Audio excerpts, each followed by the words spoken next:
training low. So training low is similar, but here the low doesn't refer to altitude. The low refers to your body carbohydrate stores. So it refers to low carbohydrate availability.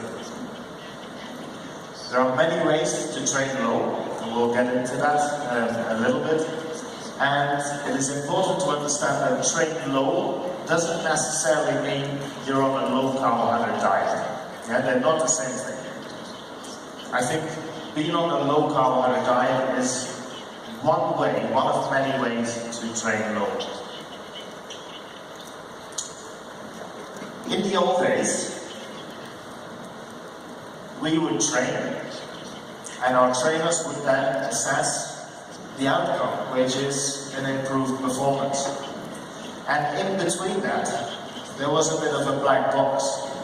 So you tried something else in training, and if the performance improved a little bit more, then that was probably a good training method. And that's how we figured out a lot of the training principles that we have today. But we're now starting to learn much more about what's inside that black box. So, for example, we can measure things like heart rate and lactate, and we know that if we get better trained, we have those changes in physiology, lower heart rate, lower lactate. There's other things in physiology that we can measure. We can measure fat oxidation, carbohydrate oxidation, blood supply, and there's a whole list of training adaptations that we could measure. That is the step before the improved performance, and maybe you need a lot of those things to change before you can actually see the change in performance. Now, before you have a change in physiology, there are other things that need to happen first. And that is, for example, you need more mitochondria. You also need an increased capillary density to give you better blood flow. So there are a lot of kind of cellular adaptations that need to happen for the physiology to improve that then help you to perform. Now before that, there's another set of events that needs to happen. We need increased mitochondrial biogenesis. We need angiogenesis. But there's a whole load of other things that could fit into that category. Before that, there's another large number of things like signaling, transcription, translation, protein synthesis, protein breakdown. All of that fits into a lot of molecular adaptations, all part of what previously was a black box, but we're now slowly starting to understand a little bit better. So what I'm going to talk about today is, if we understand this a little bit better, and we know that, for example, we need the signaling and the transcription and the protein synthesis, are there ways where we can increase the signal and increase the protein synthesis and all those processes through nutrition? Because if we can do that, then we can speed up mitochondrial biogenesis. That gives us more mitochondria, better physiology, and ultimately improved performance. So that's what we will talk about. Now, it's also important to note that the time course of this is quite different. These things here in this first box, they happen within minutes, or at least hours. Whereas, of course, before we see improvements in performance, that can actually take quite a long time, weeks or months. Improvements in physiology you can probably see in weeks. At the cellular level, we can see changes in days to weeks. So there's a difference in the time course of all these things as well. But what training really is the accumulation, it's the effect of the accumulation of lots of bouts of training here that many times influence these molecular mechanisms and ultimately result in changes in physiology and performance. If we look at that first box in a little bit more detail, then really what we're talking about is the training is our signal. And the signal could be the stretch of muscle, it could be calcium release, it could be AMPK, very important protein that we'll talk about a little bit. That then changes things in the nucleus, for example, where transcription takes place, and ultimately a series of processes lead to increased protein content. But that increased protein content is also dependent on how much protein degradation is going on at the same time, and how stable that protein is. So a lot of factors involved, and a lot of those factors can be influenced with nutrition. I don't want to go into too much detail on the signaling, but this is the slide that sort of explains where we're getting to today. So if we focus here at the top, you can see that glycogen concentration is decreasing. And I'm going to show an example. That is, for example, our train low. Train low is training with low glycogen. If you train with low glycogen, it activates a number of pathways. For example, the AMPK pathway here, and also the P38 MAP kinase pathway there. Both of those proteins will activate PGC1 alpha, and that is our master regulator for mitochondrial biogenesis. This is the protein that's believed to regulate in the nucleus and in the mitochondria how many mitochondrial proteins we're going to make. So if by manipulating glycogen we can change and activate these pathways, get higher concentration of PGC1, and we can influence what happens in the nucleus and the mitochondria, we can make more mitochondrial proteins, that over time should help our training adaptation. So that's the theory, but it's based on a fairly large number of studies that we have now, and this is one of the very first studies that gave us some insights. In this case, we're looking at the transcription of PDK4. PDK4 is a kinase that is very important in the regulation of pyruvate dehydrogenase, and that is a key enzyme in the regulation of carbohydrate metabolism. So what happens after exercise is immediately after exercise there's an increase in the transcription of PDK4, and it stays fairly high for a couple of hours and then it disappears. So there is a signal for a few hours and it disappears. You can also see that the mRNA then, after 4 hours, you start to build more mRNA of this kinase. So that means that we've now started the training adaptation slowly. That doesn't mean that we're actually going to form proteins, because there's many other steps that influence that, but if this is necessary to get more proteins in the future. So that's the first study. I mean, the whole idea of training is that you get repeated steps of this that then give you more proteins over time. The next study was, that was really important, was this one. And it was a study where they looked at the same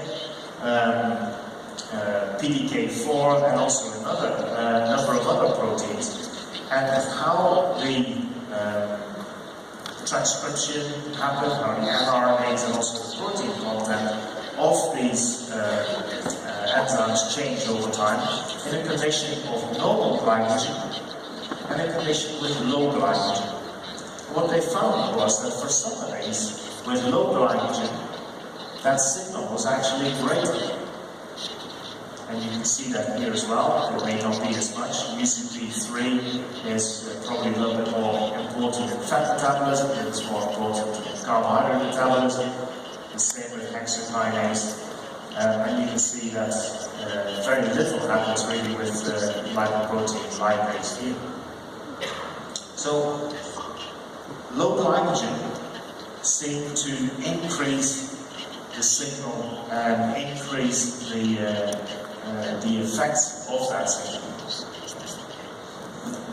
Another study that followed shortly after that was this study that showed that if exercise happens in a low glycogen state, you activate the AMPK protein more. And AMPK is sort of the master regulator for metabolism. You increase that more, you then start to get another number of processes. For example, I showed mitochondrial biogenesis was increased through PGC1 alpha. So this study showed low glycogen here is associated with increased AMPK activity. So those were all theoretical studies at the time, and this study here was the first one that tried to put all of that together into like a real kind of human model and how we could use this in training. And they did a really cool study, I think. They used this bench here where they did leg extensions, so the legs were just being trained like that. But they trained each leg in a different way, in a very, very clever. So one leg trained twice a day, the other leg trained only once a day, but then twice as much. So the total amount of work that the legs did was the same, but one leg always trained with high glycogen, the other leg trained twice a day with no food in between, trained with low glycogen the second. Yeah? So they performed the exercise with the one leg, and they therefore had a condition where one leg was always high glycogen, and the other leg was sometimes high glycogen, the first session, but the second session was always with low glycogen. So they compared the two legs and see how they responded to that training. They controlled the diet. They did 10 weeks of this training. So imagine doing this for 10 weeks. And what they found was, well, first of all, they saw a change in resting muscle glycogen, which is a training adaptation. With the low leg, actually had a little bit more glycogen. So a better adaptation. They also looked at some of the enzymes. Citrate syntase was increased more in the leg that trained with low glycogen half of the time. And HAD, an important enzyme in fat metabolism, was also increased more in the leg that trained with low glycogen. So very interesting.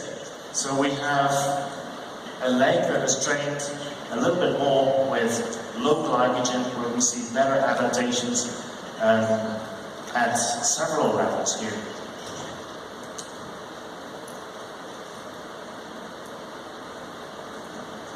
They also looked at performance, of course. On the left, you can see that there was no change in the maximum power output when they did a test with the leg over a longer period of time. But when they shortened the period of time and made it higher intensity exercise, they did see improvements in the low glycogen leg versus the other leg. So this was the very first study, but some very promising results, because we see changes in metabolism, which I didn't show. We see changes at the muscle level in enzymes, and we see some changes happening in the 10 weeks in performance.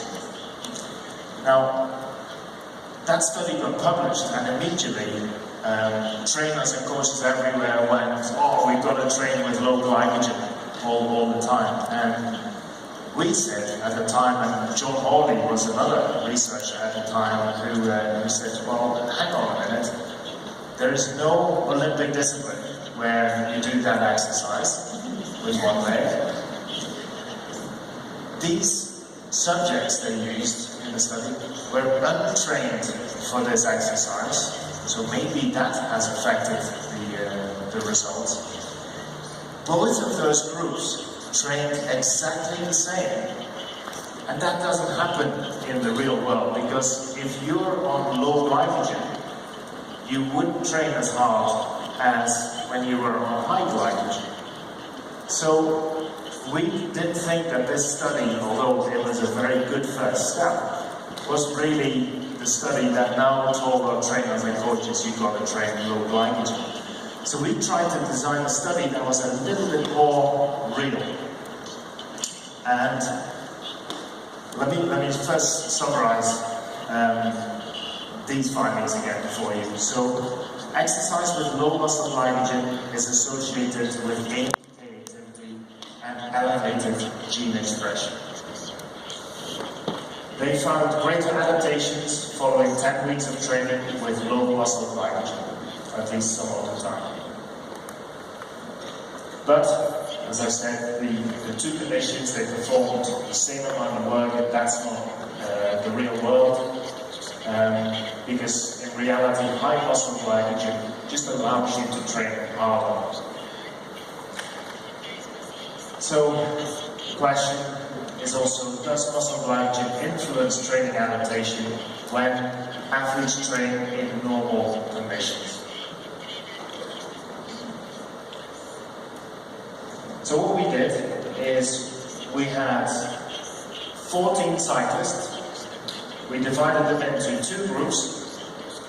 One group trained every day. The other group trained twice per day, then had a day off, then trained twice a day again, had a day off, and so on.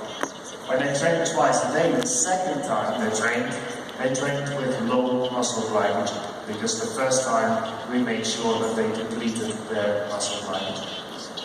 So we did some measurements before, we did some measurements after, and the training in this study was only 4 weeks. That's a relatively short period of time, but because these studies are so difficult to do, because you try to control everything in the athlete's life, we decided to go for 4 weeks. So again, this is the schedule. We have the two groups here. We have the low glycogen group, the high glycogen group. The low glycogen group had a day off on Monday. They then did the aerobic training in the morning and then high intensity training in the like an hour later. The first one was performed with high glycogen, the second one with low. The next day they had a day off, and so on. They did another block on Thursday, another block on Saturday, and so on. The high group just had aerobic training with high glycogen. Next day, high intensity training with high glycogen, and so on. So that was the training protocol. Now the first thing that became really obvious and also expected is when they were training with low glycogen and we asked them to sprint as hard as they couldn't actually sprint as much. They couldn't produce the same power when they were doing the intermittent exercise on low glycogen. And that was exactly our criticism to the previous study, where they had them do exactly the same amount of work. And we said, that's not what happens in the real world. This is what happens in the real world. So they didn't do, based on this, the low group didn't actually train as hard as the high group.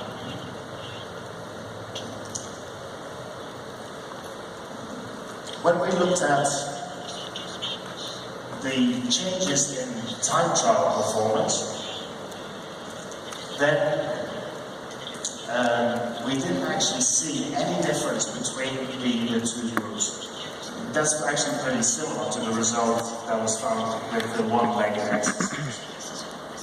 But what we did see was a number of changes in the physiology. For example, we saw an increase, a greater increase in fat oxidation in the low group. So this increase is greater than this increase, which was not significant, but this one was. We also measured a number of enzymes. You can see some of them here, and they were elevated in the low glycogen group. So we were confirming the results of that previous study.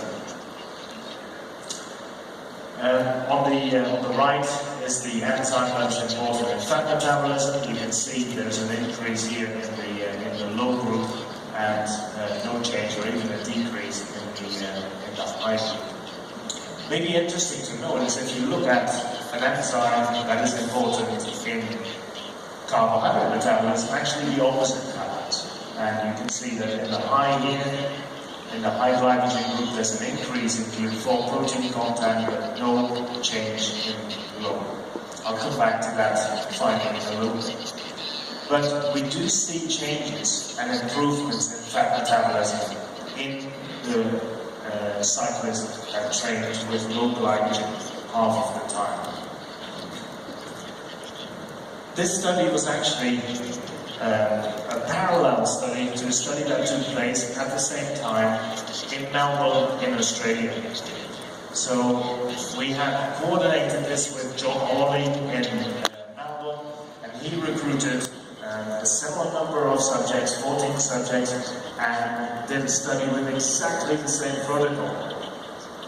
And luckily enough, they found exactly the same results. No change in the overall performance, but changes, improvements in metabolism in the low glycogen group. They measured a few other enzymes as well, but the results seem to match really, really well. So these are just the slide that shows no difference in performance between the two groups. They both improve, but no difference between them. So I think we have a case for training low. Even though the performance measurement in these studies didn't actually show very much, but I think part of that may be that we chose a period of only 4 weeks. And in 4 weeks, it is actually very difficult to see improvements in performance in a group of cyclists that is already very trained. Yeah. So, I also said at the beginning, there are a number of ways to train low. Here we talked about depleting muscle glycogen and then training in a glycogen depleting state. That is just one of the methods that are on the board here. And it is the method here in light blue. Training twice a day. So, training twice a day means that half the time you could be training with low glycogen. The other methods I will talk about a little bit in a minute, but they involve training after an overnight fast. So this is training when you wake up in the morning, you don't have a breakfast, you go out and train. A method that many athletes use. No carbohydrate during recovery. You do your training, normally you come back, you eat carbohydrate, you have protein, but now you leave the carbohydrate, you just take a little bit of protein for recovery. So that is another method. Very recently, 2 papers published on sleep low, both by or with the involvement of John Hawley. Sleep low means you train in the evening, you deplete your glycogen, you then go to bed, you don't eat. And you don't eat until the next morning. So that's pretty tough to do, especially if the training is really hard. But in the last study there, they showed improvements in performance in runners, as in addition to several improvements in adaptations. I think it's way too early to say that we should all now go and train in the evening and sleep low, because I think there are loads of other effects, like effects on sleep quality that over time can have negative effects as well, but very interesting study. Another method is long training without carbohydrate intake. And this is something that especially endurance athletes, do quite a lot. They go out for many hours and take very little nutrition on their rides or their longer runs. And then we talked about this one, and we talked yesterday about the low carbohydrate diet. And I will talk a little bit more about that as well. So, let's discuss very briefly training after an overnight fast. Training without a breakfast, because I think so many athletes practice this, but what is the evidence? And what is really important to realize is that this is a very different way of training from what we just discussed with depleted muscle glycogen. Because if you wake up in the morning and you had a good meal last night, then your muscle glycogen is full. But what happens is your liver glycogen when you wake up in the morning is pretty low, really low.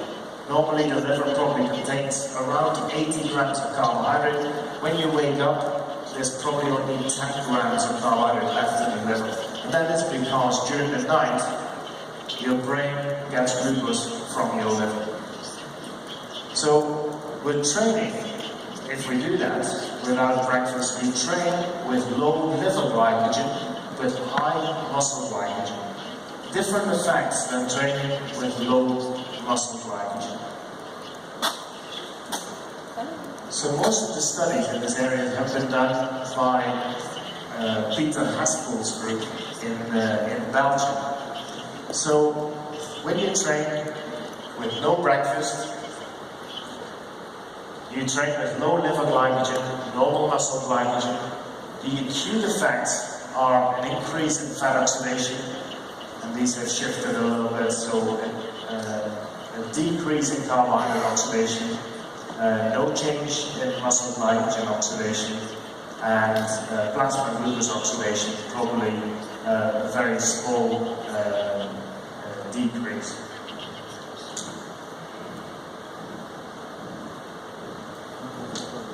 Here are three of the studies summarized, and it's not entirely easy to make sense of them, but I'll try to go through them. The first one, 6 weeks, 3 times a week they trained without breakfast, then they trained for 1 to 2 hours at a fairly hard intensity. And what they found after those 6 weeks is an increased ability to break down intramuscular fat in type 1 muscle fibers, and also an improved glycogen synthesis after exercise.